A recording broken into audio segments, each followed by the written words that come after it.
尊贵的嘉阳罗主任伯切，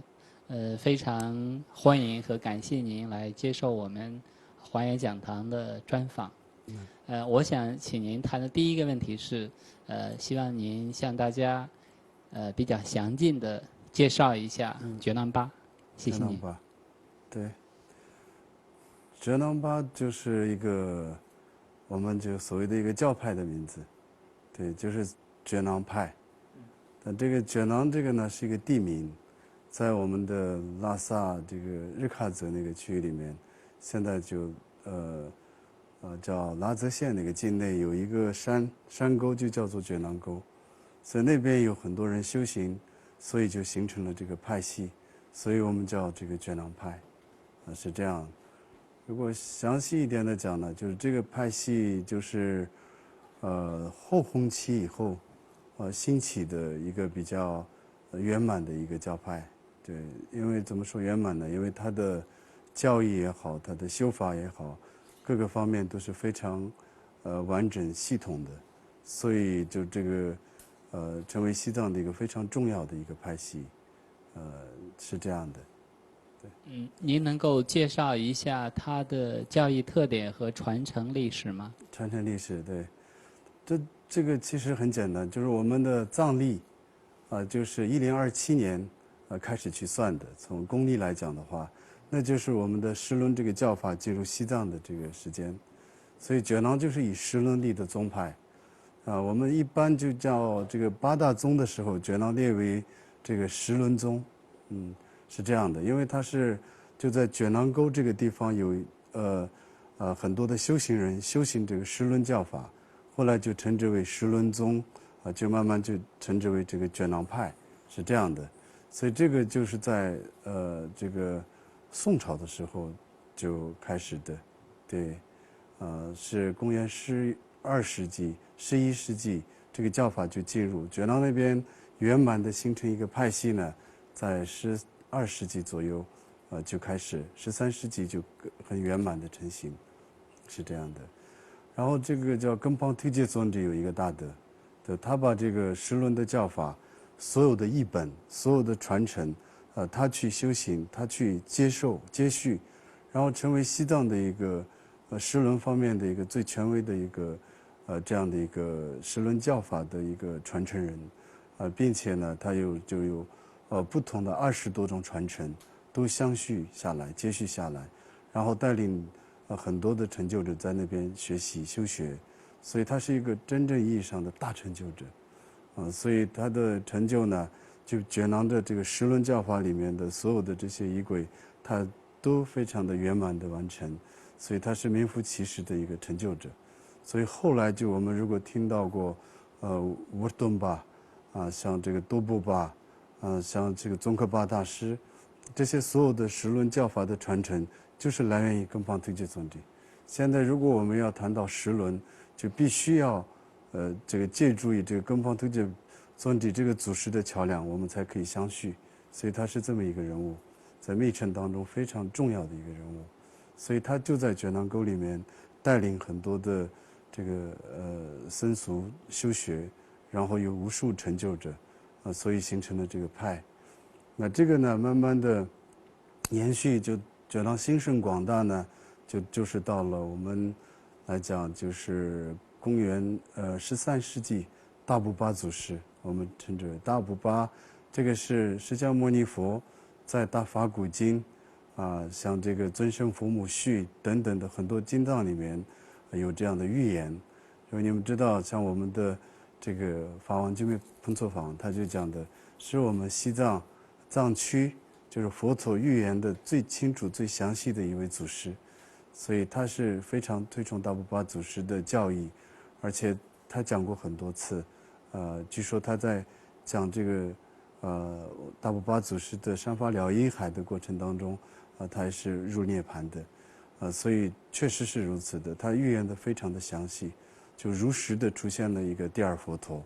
大布巴祖师，所以他也是在当时的各个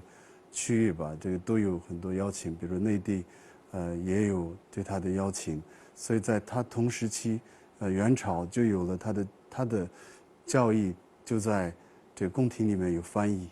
在这里都有内地都有传承有弘扬，所以这么一个非常了不起的祖师，但他没有到过内地，有多次邀请，是这样的一个非常了不起的，就是我们西藏的，怎么说呢？从思想的层面，是一个真正的一个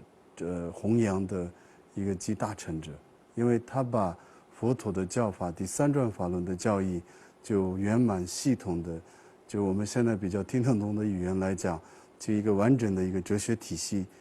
来诠释和介绍给我们，然后有了他空见这个教义，所以一说到他空见，就必须要说到达卜巴祖师，所以东西方所有研究这个哲学的，尤其是佛教哲学里面，就必须要知道这个他空见。所以在这个学界，在这些学术界呢，没有人不知道达卜巴祖师。西方有完整的达卜巴祖师的《山法了义海》的翻译，而且就非常的，就是在学术界是非常盛行的，但这个普通的民间呢，像我们后人，也区的这个我们的所处的环境也比较偏僻，所以这个弘扬的不是很广，所以在各个时期的交流不是非常的密切吧，所以就有所不了解而已。其实它是一个最古老的一个教派，所以这个教法就这个重整广大。当时就号称上有日月，地有沃顿，沃顿巴和达卜巴是最了不起的两个大学者，研究西藏佛教的，就一定要去研究的两位祖师，后来这个再传承下来。觉囊有一位了不起的祖师叫达拉纳塔祖师，这也是一个号称世界上就是叫这个西藏的10大思想家之一的一个达拉纳塔祖师，他就是密乘的一个真正的一个怎么说呢，是一个大的一个成就者，也就我们现在语言来讲，分科系的话，他又是个历史学家，他又是一个大艺术家，他又是一个藏医大师。他又是个天文学家，所以他的这个历史的书籍就像印度佛教史，他就在卷囊沟里面写下的印度佛教史，对，不仅仅是他通过一些听闻或者接触到印度人，还有通过他的修正，对前世的记忆写下的，所以印度本土也把它作为他们历史的参照，而且内地也最早翻译成这个汉文的一本书。也是我们藏文第一部翻译成外文的一本书，从这里开始的，所以这个祖师是非常重要的一个祖师，所以他有这个修法宝源，有很多的这个十轮的教法，而且他还相续了这个噶举的教法，噶举的香巴噶举，那若六法、内个六法，这些从此以后在觉囊的法脉里面一直传承至今，这么一个非常对。整个关怀整个佛教的这么一个，就是我们所有宗派的公认的一位祖师，这么一个了不起的一个大德。那个时候是觉囊最鼎盛时期，但当然13世纪的时候，这个就晚了200年以后了，对，1575对，就是对16世纪，然后这里呢，它有很庄严的庙宇，而且当时它有非常的多的这个僧俗两众的这个徒众。而且这个教法方面也非常的兴盛广大，修学的体系、修正的体系各个方面很圆满，包括文化，它有这个绘画方面的成就，所以现在号称我们藏区或者国内也是最好的一个这个壁画之一，这就是达拉纳塔祖师时期完成的，它的很大的一个面积，也是就是明朝时期。最圆满的一个壁画，然后这就是他的成就。那他很多很多，这个如果要讲这个达拉纳塔祖师是不可思议的一个这么一个人物，对。然后呢，他圆寂以后，我们就因为社会的动荡，都迁移到了现在的我们的阿坝州壤塘这个境内，所以从此以后，在我们的青海和阿坝这个区域里面，阿坝州的区域、阿坝县、壤塘县。这些地方就有觉囊的教法，一直相续至今，就这样的。在现代和当代觉囊巴有哪些大德，请您能否做一些介绍？对，这个呢，其实大部巴祖师那个时期，我们现在就川藏这个区域的，一些修行人，到了西藏那边去学习，然后拜见到大部巴祖师的弟子，然后把这个法脉传承到了我们现在壤唐这边，很早的，这已经是元朝了，在那个时期的，元末的时候，就在明初，那甚至我们庙里面还藏有这个15世纪的壁画。我们这个有这个丘尔济寺院、藏瓦寺、切布济寺。丘尔济和切布济这两个是很古老的两个寺院，那这个里面也有这些大的高僧一直这样的传承下来、相续下来的。我们这个派呢，就是这个拉萨，我们这个庙宇呢，是这个拉萨的这个祖庭，在明末的时候，清初他就直接迁移到了四川，所以我们叫藏瓦寺。拉萨的那个祖庭现在还有没有？现在有，但从明末以后就没有觉囊派了。对，他就改宗了。然后呢，这个祖师衣钵传人，他就到了我们四川这边，所以我们的寺院叫藏瓦寺。藏瓦的原因就是我们知道卫藏嘛，卫就是拉萨这边藏日喀则那个地方，雅鲁藏布江的那个藏，他在那个地方的有庙宇嘛，所以那边的人过来建的庙，所以我们庙叫藏瓦。是这样的一个意思，所以这里一直传承相续下来。就近代呢，像我们接触到的，像云登桑布上师，这也是又一次这个再弘期嘛。就这个区域里面，它就是像金瑞彭措法，像云登桑布上师，这些就是在我们这个区域里面，整个教法这个宏深广大者是非常了不起的成就者。然后把这些灌顶传承。以及这些口诀，所有的一些教法，这让宏深广大，所以在整个我们这个没落的佛法吧，就重新的兴盛起来，所以我们现在青海这边也有很多的庙宇，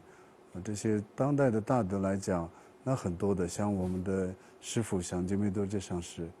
还有像我们的这个康波谢肉。像我们周国活佛，这些都是觉囊派。然而那活佛，你们刚才讲到的，对，很多很多，这个每个庙宇里面都有像果洛的，这个像这个我们叫拉玛萨尔丹，甚至以拉玛萨尔丹的名义，这个我们说拉玛萨尔丹的这个庙宇，像加布拉班的庙，非常了不起的，真正意义上的大的成就者，他们都有他们的这个加持、传承的相续。有非常了不起的一些这个金刚上师，所以一直相续下来，还有我们这个阿坝那边也有塞贡巴这塞活佛、卡尔桑有很多这样的大德，所以这个很多的。这个真的是灿若群星。那么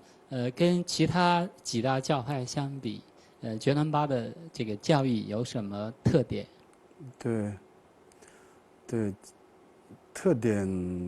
就其实教法就是一个角度不同而已，其他都是一模一样的，讲的都是一个东西，所以比如说尼玛噶举，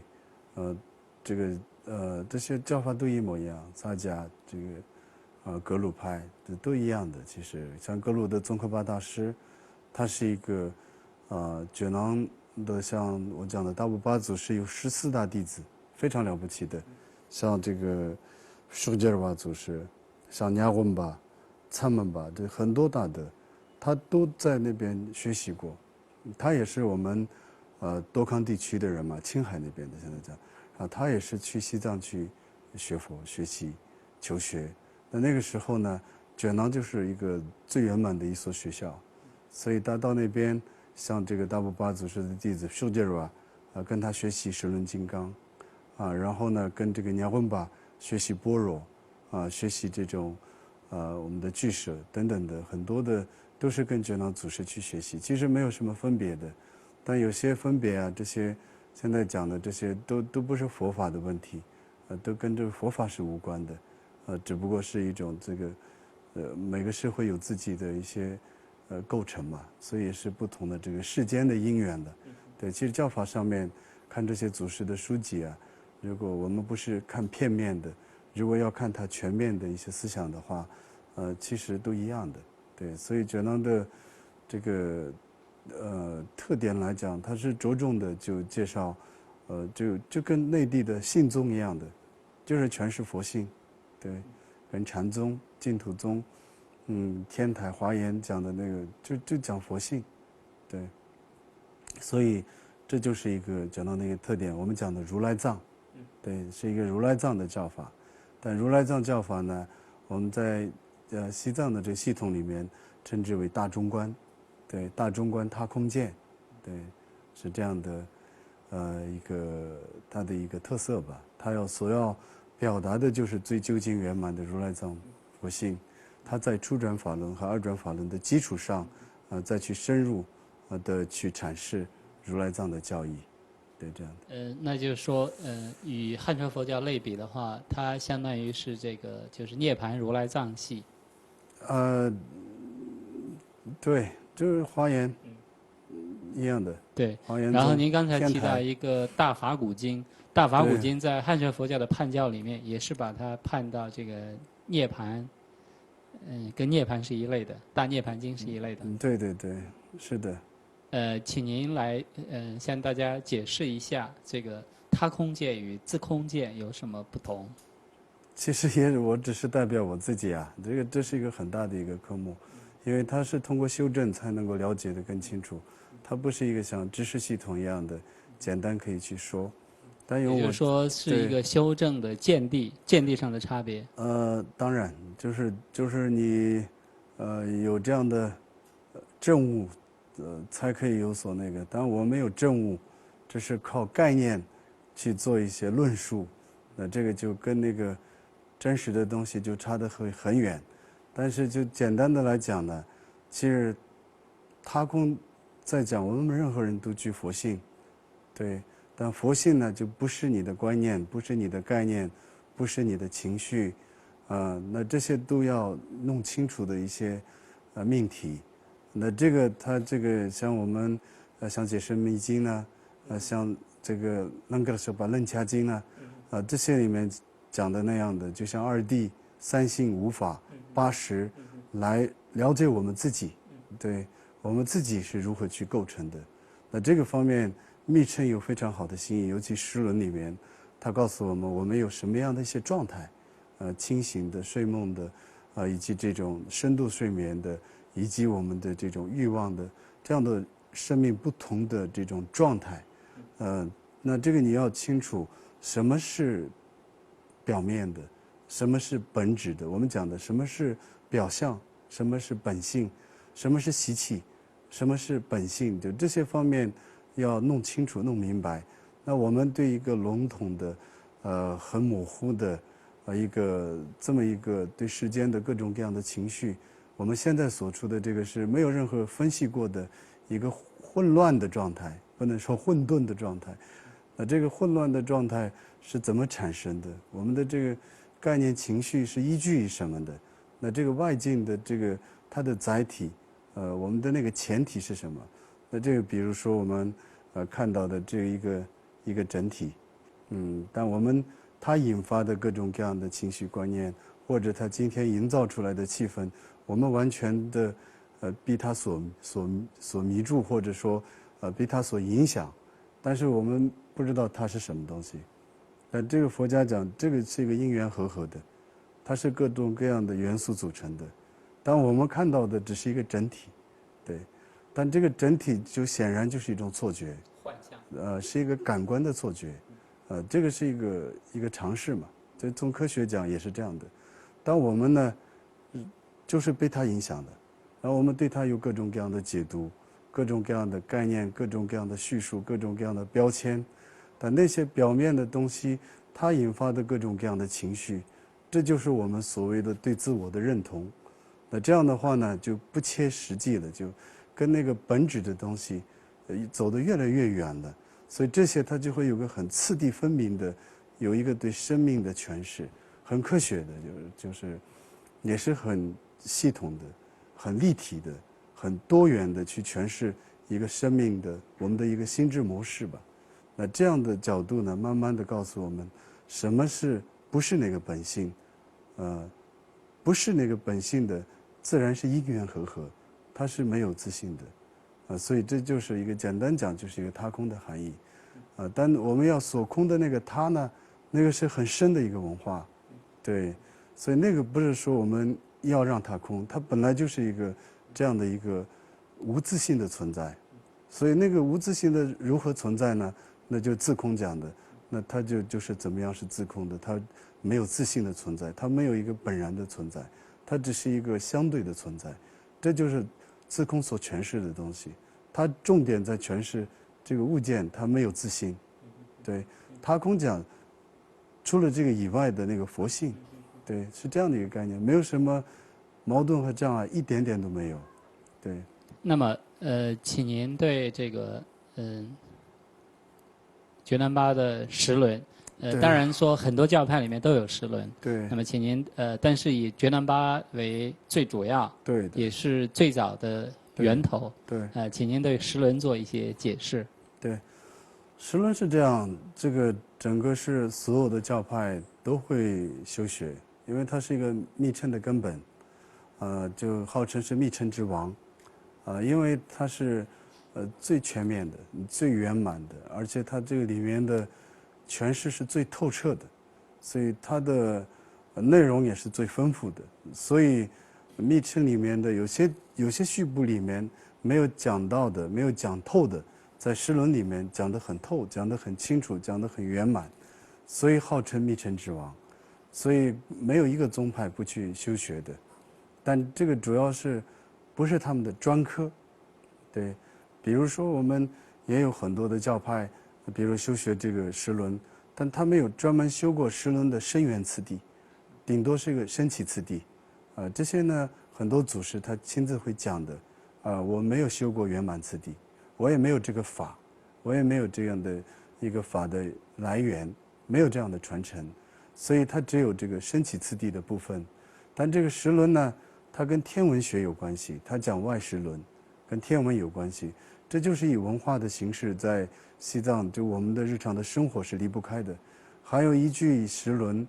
有我们的藏医学，所以在这个层面，从这个领域的这个十轮的作用也一直相续下来。然后呢，建立在十轮基础上的，像我们的很多仪轨，那这个大家都可以去念诵。但是建立在十轮基础上的，真正意义上的那个实践的禅修，对。那个就是觉囊就固有的，就自己有的独特之处在这里。觉囊就是除了这些其他的那个医学、天文和仪轨以外，它还有一个圆满次第的修行，深圆次第的修行。那这个是从觉囊诞生以来到现在为止是从来没有断过的，一直传承至今。这个传承是一种我们现在的语言来讲是一个活态的文化，它是有加持的相续，它是有经验的传承，它不是一个概念的，那概念我们就理解不透了，所以理解浅薄了，用我们自己的参照去理解，那个成就来传递的这个信息，它那是如实的，对，圆满的，那种一直相续下来，是从来没有断过的，这就是觉囊跟十轮的不共的缘分，当然我们刚才讲的很多祖师，像在华智仁波切，普贤上师言教的作者，也来觉囊修学，而且在他的很多言教里面，也有觉囊的传统的这个亮点在里面，而且就跟我们教法很契合。这些祖师我刚才讲的是没有分别的，很圆满的一些大德，他也来修行，但是他也未能像觉囊那样专门的去修学下去，就是他的传承相续下来。对，像尼格拉苏尔杰，就是我们刚才讲到吉米彭措法王的他的前世号称，这也是在藏瓦寺闭关修十轮金刚的。像噶举的，像公主仁波切，也是在觉囊这个，就在我们寺院里面也闭关修行这个十轮教法的。所以，但是呢，比较可惜的，他们也很有热情，但毕竟不是他们教派的专修，所以就没能圆满的传承下去。对，只有个别的人自己有这样的兴趣，像也有像这个格鲁的，像这个我们拉布荣寺的以前的一些古大德也非常有兴趣来求学，但是未能把这个圆满次第，有这么一个闭关中心，像觉囊这样相续。但当然，觉囊我们也，没有像其他教派那样，就专修大圆满，专修这个大手印。虽然我们也非常的认同，有些祖师也是在这个方面有很大的成就，但是在我们这里就自己有自己的专科，所以未能这样圆满的像十轮这样相续下去。那一方面呢，相续十轮教法也变成觉囊的责任，另一方面又变成它的一个特色。对，所以它的教义呢，就是以他空见佛陀的初传第三传法轮的教义圆满的系统的去传承的教派就是觉囊派。十轮教法的传承就这个，从见地上面就是三传法轮的教义。从这个密乘这边呢，我们是以十轮仪为根本，但不等于说觉囊没有其他多得很。像我们近代来讲，像这个我们讲的这个忍种修法宝源，这些里面的所有的曼陀罗，我们看到很多这个曼陀罗嘛那个图。那这个近代文革以后呢，我们在这个我们有一个这个唐卡的长卷，这个就是宗智让吉先生他做的那个是一个就反正吉尼斯世界纪录那个画得很好的，那个里面他画那个坛城的时候，就在这个青海这边，没人能够把这些坛城全部画出来，是我们觉囊去画的，所以这个我们偏僻，但这些传承的非常好，续部的这些教法，所以传承的非常的圆满，所以其他的仪轨，其他的这些传承，也在我们这个教派里面相续的非常好。所以我刚才讲的，像香巴嘎举的纳罗六法，在我们这里传承的非常殊胜圆满，对，就是这样。就是从字面上，请您解释一下"十轮"两个字的含义。十轮啊，对，十和轮。对，但这个就是时间和空间，对，但这个时间为什么用轮来表达空间呢？它是一种怎么说呢？是一种延续，是一种变化，或者什么变化？新的变化，心灵的变化和心灵的起心动念，它就有了时空的概念，所以有不同的时空，有不同的特色，但也有说，从大的来讲，天有天的循环的规律，人有人的循环的规律，然后有就是让我们如何去超越它、净化它的一套圆满的修行的规律，还有一点，十轮的意思就叫不变的大乐，最究竟圆满的幸福，对，十是不变的意思，轮呢代表着就是无法改变的最具圆满的快乐，对，那这个在十轮的但这是个哲学，但要讲的话，它是有很多的阐释的方式。比如说我们在很多地方都能看到那个南九望丹。那这会儿对，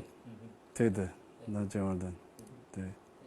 您对这个南九望丹做一个解释。南实相自在。对，实相自在就是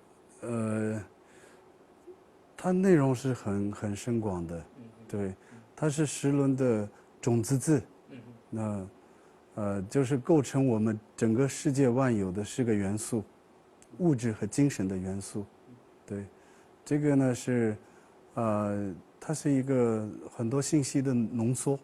对，那这个一展开就十轮的序部，再展开就很多的医学天文都出来了，对，所以它这个信息量是很大的。也有这个对生命，刚才从经典里面讲到那种这个他的生命的层次，生命的很多的可能性，就像我们这个人生非常难得，人生非常之难得，所以它是这些元素组成的，所以这些元素如果你能用起来，它可以成就，所以南巴记我的实相自在，这个相就我们哈恰玛拉瓦拉样从脚底就。哈恰玛拉瓦ra 样，对，地水火风空，对，风轮，然后分轮，对，然后地大，然后四大的聚合，然后与空大、智慧这样的一些元素，来给它构成，跟这个身体也是这样，但这个跟天体有关系，这个跟医学有关系，跟修行有关系，对，是这样的。就是包含了这个情气世界。情气世界，然后有不同的，内外六大，内外六大，对，对对，然后呢，它就有三界，都有对应，对，对。实际上可能十法界都在它的包含里面。它就在它的包含里面，是的，它可以这样去诠释，对。它跟这个唐密的那个五轮塔有一些重叠的部分。会有，但是这个，又不一样。又不一样，因为那事部、刑部、无上瑜伽部的部分，无上瑜伽部，这个无二部这些都不一样，它这个所诠释的内容不一样，对。唐密这个，重点还不在这里，对。从宁玛的诠释来讲，它就有外密、内密，它有它自己的一个分别方法，九称，这是它的一个语言系统，但这个也不能完全的套其他的，但十轮里面就没有这样的列举，而且那个也不囊括这些，所以十轮有它自己的一个阐释方式，所以就有这样的深源次第，但从这个来讲，我们这个心密的部分就是四序部来排序，那么这个东密啊或者这个唐密，我们讲的唐密来讲，还是在这个十部行部的部分，不在无上瑜伽部，对。我们非常荣幸，就是说您是我们这个华严讲堂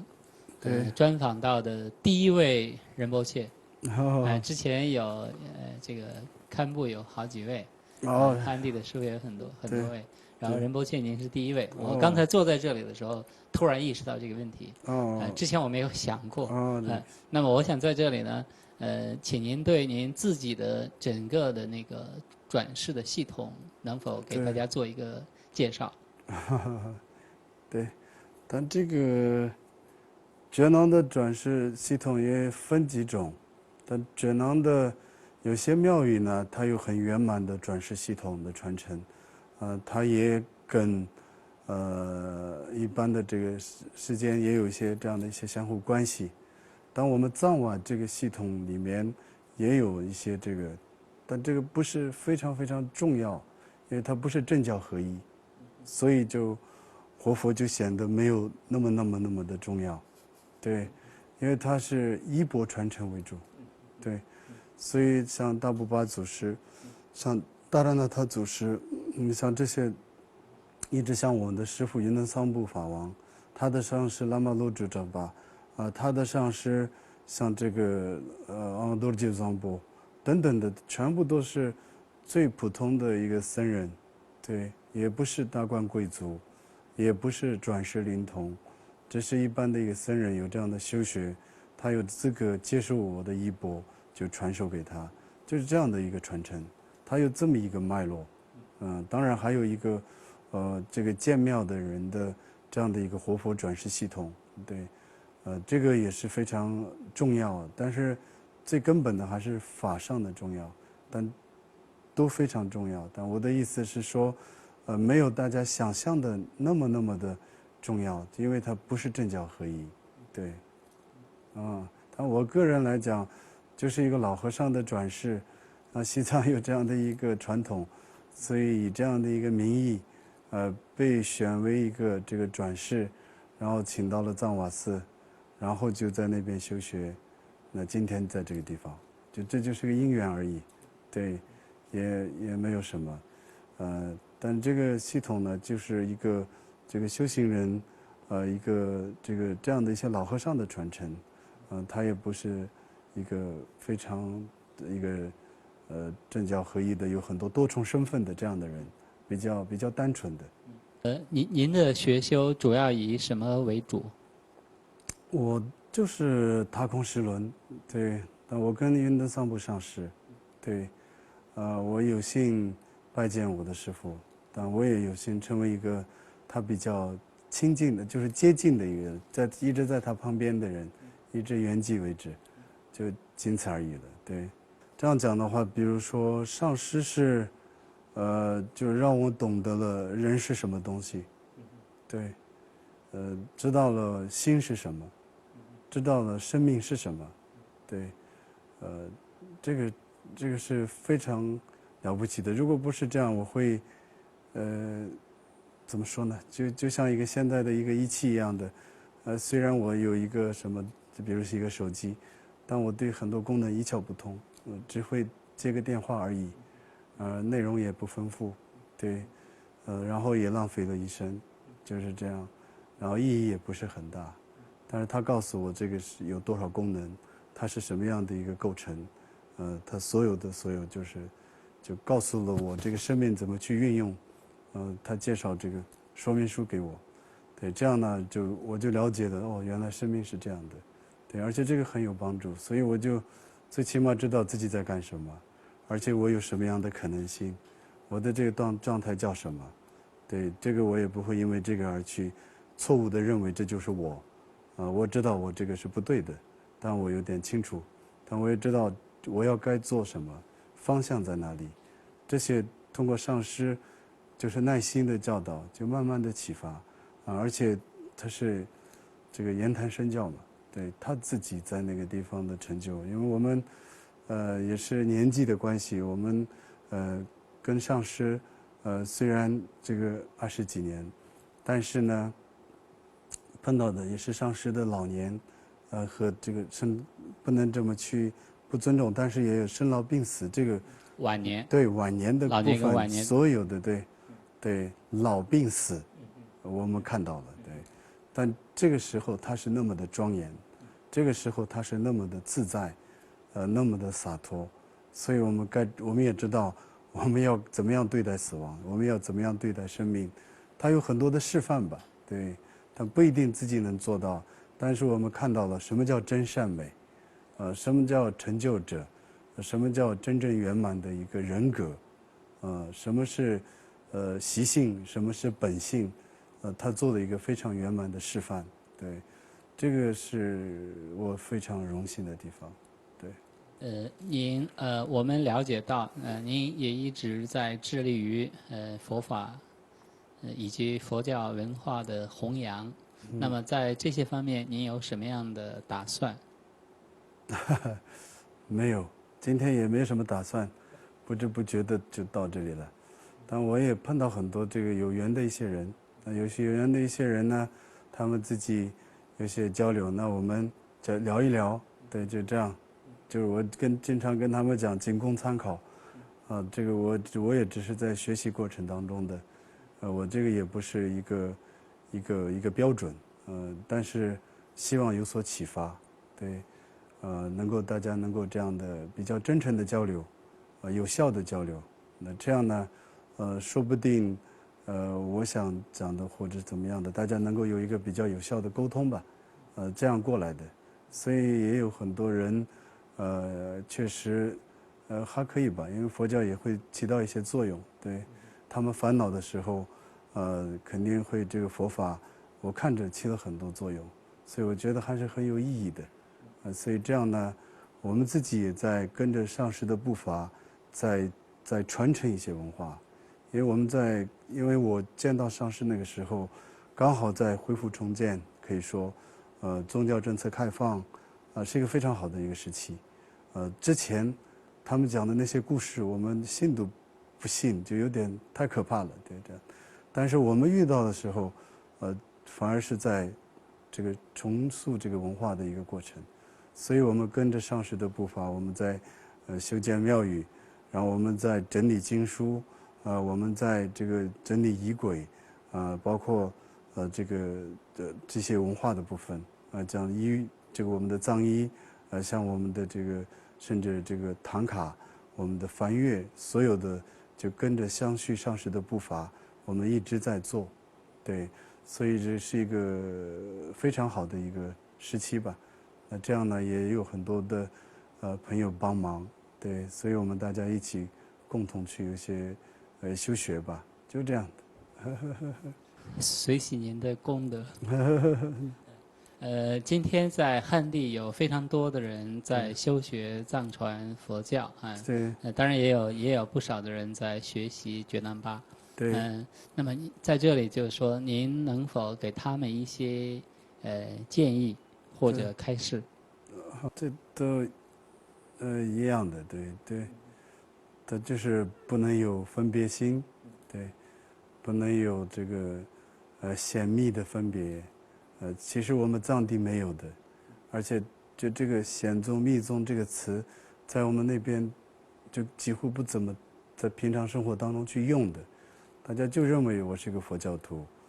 其他没有说我是一个密宗教徒，一点这样的想法都没有的，所以我们学的就是佛法，所以我们也念这个净土法门，我们也有禅修，我们也把这些祖师大德视为我们最圆满的祖师，对，确实如此。尤其像觉南这个，跟禅宗也是非常有渊源的，有这个教义方面，因为我们所依止的经典都是差不多的楞伽这些，楞伽对，所以也有我们像这个也有动功，也有这个禅修，所以各方面都一模一样的，对，而且这个思维模式都是非常相通的，所以多多的学习，多多益智一些善知识，就是自己要有一些对自己成长的一个真正的一个希望和愿望，这个一定要切，不能说简单的我的朋友也信佛了，我也信佛吧，这个意义不大。但是呢，这也是个途径。进来以后尽量能认真的闻思，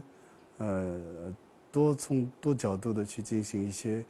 这个如理的思考，如理作意，这样就有所心得，那就法随法行，就好好的跟着这个步伐能够去实践，修行，做一个比较健康的，快乐的，对世间有意义的，这样的一个最善的一个团队，来庄严这个世间吧。谢谢您。那比如说您要对您的弟子给出一个修学次第的教授的话，您应该怎样去讲？对，他们如果有这样的要求的话，那么我们这个密宗里面，它就有很好的一个次第。比如说，我们的因为西藏所有的教派都非常重视这个千家行，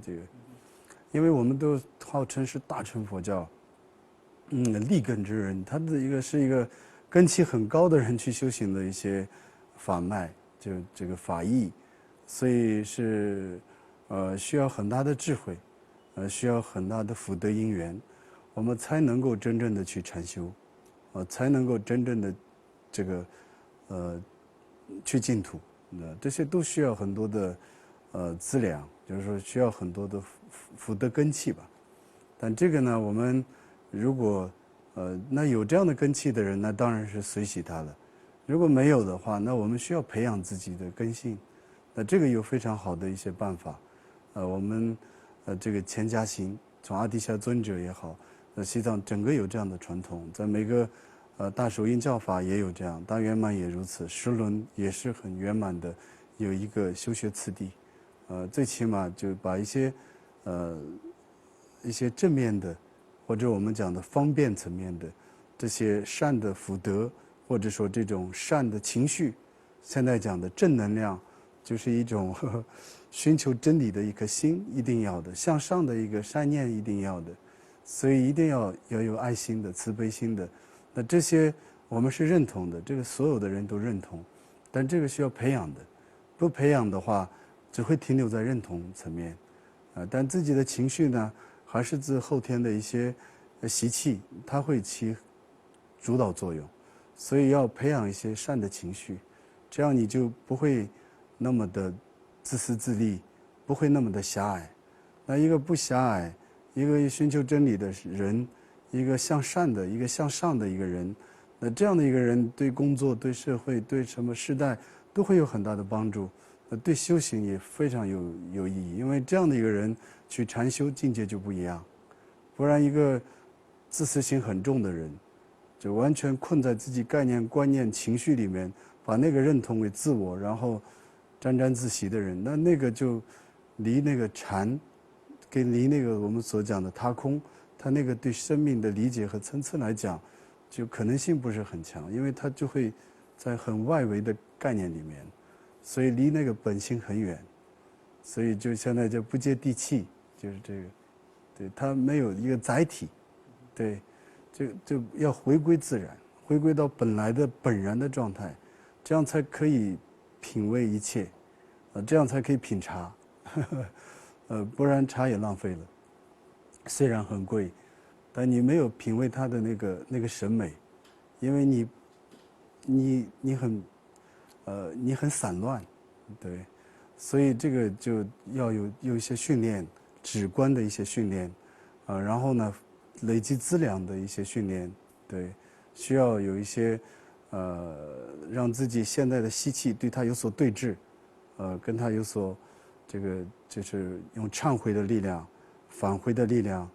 通过一些这些善的所依，能够对治自己的习气，也有一些金刚萨埵这些修法，很方便的，也不是一个概念，它可以去操作的一套方法来对治自己的烦恼，然后让自己能有一些真正意义上的心灵的闲暇，然后去品味自己生命的庄严，就有这些可能。那这个修行这个阶段，又有非常好的层次了，正修这个阶段。那就是世轮有气脉明点，然后有很多对新的相应这种明，这个浩然之气，内地有很多这些知行合一，格物致知，这其实都是有修行经验的人说出来的话，但这些东西我们也会体会，本自具足的那份庄严，那个清净，我们就可以去体验它，不然。我们死在自己的观念，粘在自己的情绪，然后思想的混乱，见地的不系统，世界观的不成立，然后没有一个很好的价值观，那价值观也是混乱的，思想也是冲突的，然后情绪又是凌乱的，那这样的一颗心，就没有，不是崭新的，没有创造力，也没有新鲜感，也没有。这种生命的超越，对，所以一个从容而这种敏锐的这种觉的能力，这种明，它才能够实现生命的价值。所以让自己的心灵健康一些，在这样的一个次第的修行里面，就可以去体验那份庄严，对，这就是作为人的最高的享受了，对。比如说今天的资讯非常发达，对，那么大家能够接触和闻思佛法的渠道机会非常的多，对，但是呢，反而又造成了很多人的困惑。对，其中一个很重要的困惑就是说，不知道自己该修学什么法门，该依止哪一位大德去修学。那么在这些方面，请仁波切给一些教授。对，这个看缘分了，对，看缘分，但是目的一定要这个明确的，就为了让自己的生命提升，对，然后这个谁能帮助你，你觉得可以，你建立在你自己的需要的基础上是完全可以的，不要盲从，不要盲修瞎练，这个方向也不对，这个发心也不对。对，如果你有让自己生命成长的这样的一个可能的话，你也会学很多的知识，然后你也有很好的参照，然后你也可以碰到很好的师父，对，主要是看自己的需求是什么，对，其实这个要看因缘的，福报的。我们这个世界上，也有非常多的人，不了解佛教。佛法，或者说甚至说反对。对。那么，对于这些人来讲，您觉得怎么样让他来了解佛法的一些基本的内容？对。但其实反对也是个开始，说明他关注了。对。但最主要，像我们自己也好，也需要有一些这样的一个契合点。对，所以需要一些了解，但当然这样的一个你讲的这么一个媒体这个发达的一个世界，我们能够有所互相了解。其实我这次在北京大学，我们做一个画展，各个宗教的都有，对，所以他们也在欣赏我们的作品，我们也在欣赏他们的作品。其实佛教讲的就是一个生命嘛，生命的可能性，它不分什么宗教和这些的，所以我们可以展开一些交流，所以这个效果挺好的。他非常喜欢我们的作品，我们也觉得他们的作品非常的美。那最起码还是有点信仰嘛，所以这个信仰带来的那份认真，也是生命的一种美。然后以这种途径能表现出来的那种智慧，那就是一个世间的庄严了。所以大家都有这样的一些可敬仰的地方，但不能一贯的在不同的背景下做一些盲目的一些判断吧。这个没有什么那个必要，因为佛教它也不是为了一个制度而产生的，它也没有这样的目的，它完全是关乎于生命本身的，所以这个任何一个人都可以去参照的，而且它又不是那么教条的，它是有多重可能的，所以它讲的是84000法门，它不是单一的讲某一种东西，所以它没有那么简单，大家可以试图去了解一下，因为它是一个博大精深的一个东西，所以一定我相信有跟它相应的地方，对，但不要就是太执着，也不要执着佛法。佛教特别讲不要执着，包括对佛法也不要执着，所以这样的话，我想会少一些冲突和误解吧。有目的的也很好，你以这样的因缘跟佛法接触，希望这些人也真正认真的了解一下，对。但那个我希望了解的是佛教，而不是了解人，但人的问题也不要说是佛教的问题，跟佛教没有关系，但是呢，这个怎么说呢？但这些能够理清一些，真正的看到佛教的意义，真正的看到佛教的那份心意，是不是我们对整个人类有很好的帮助？尤其是现在这样的社会，所以如果有的话，你的盲目的诽谤，说不定是很大的业力。对。好，谢谢您。没有。那么借这个非常难得的机会，请仁波切为我们佛学乃至整个传统文化频道的受众讲几句话。没有，我很高兴有这样的一个机会，但一个很忙碌之中过来，所以没有特别的一些准备和心意，但是就是希望大家能够多看看这些大德高僧的一些教义吧，他们的传播，多多的能够关注一些佛教的一些思想，我相信对大家只有利无害的，是很有帮助的。好，谢谢您。那我们今天的访谈先到这里。好的，谢谢。